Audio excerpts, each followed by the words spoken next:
హుస్సేన్ అనేటువంటి విఆర్ఓ గారు వెంకయ్యపాలెం అనేటువంటి సచివాలయం నందు విఆర్ఓగా విధులు నిర్వహిస్తున్నారు.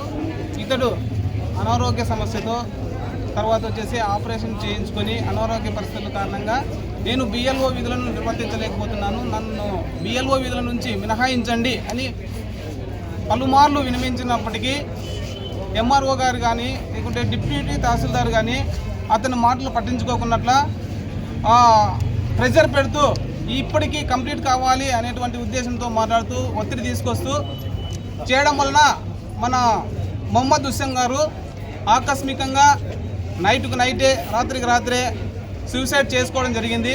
కాబట్టి మేము మా యొక్క ఎంప్లాయీస్ తరఫున మేము విన్నవించుకునేది ఒకటే, ఈ మొహమ్మద్ హుస్సేన్ కుటుంబాన్ని ఆదుకోవాలి. ప్లస్ ఇక్కడ వర్క్ ప్రెజర్ పెట్టినటువంటి ఎంఆర్ఓ గారిని కానీ డిప్యూటీ తహసీల్దార్ని కానీ వెంటనే చట్టపరంగా వాళ్ళని శిక్షించాలని కోరుకుంటున్నామండి.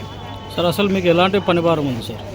బిఎల్ఓ మాకు మామూలుగా విఆర్ఓ డ్యూటీలతో పాటుగా ఈ బిఎల్ఓ డ్యూటీ అనేది అదనపు భారం సార్. మాకు ఇక్కడ బిఎల్ఓ విధులు నిర్వర్తించినప్పటికీ పలుమార్లు మమ్మల్ని ఏం చెప్తున్నారంటే ఇంకా పర్సంటేజ్ పెంచాలి చేయాలి అనేటువంటి ఉద్దేశంతో మాకు కాన్ఫరెన్స్ కాల్ తీసుకుంటున్నారు, ప్రెజర్ పెడుతున్నారు, మాన్యువల్గా ప్రెజర్ పెడుతున్నారు. మా యొక్క విధులతో పాటుగా అదనంగా విధులు నిర్వర్తించడం వల్ల మేము ప్రెజర్కి గురవుతున్నాం సార్. సార్ గత ప్రభుత్వంలో ఇలాంటి ఒత్తిళ్ళు ఏమైనా ఉన్నాయా సార్? గత ప్రభుత్వంలో కూడా ఉన్నాయి సార్, కానీ ఇంత ప్రెజర్ లేదు సార్ మాకు. ఇప్పుడు ఎలా ఉందంటే ఈ డాష్ బోర్డులకు పరిమితం అయిపోతుంది, వర్క్ అనేది ప్రెజర్ అనేది ఎక్కువ అయిపోతుంది సార్.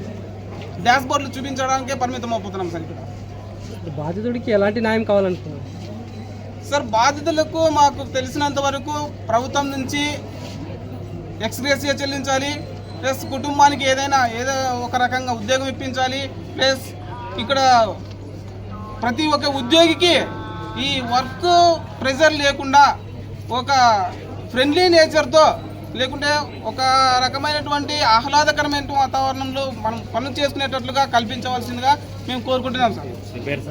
నా పేరు హెచ్ వెంకప్ప సార్. ఇక్కడ మన ఆదోని ఆల్ సెక్రటరీస్ యూనియన్కి ప్రెసిడెంట్ సార్ నేను.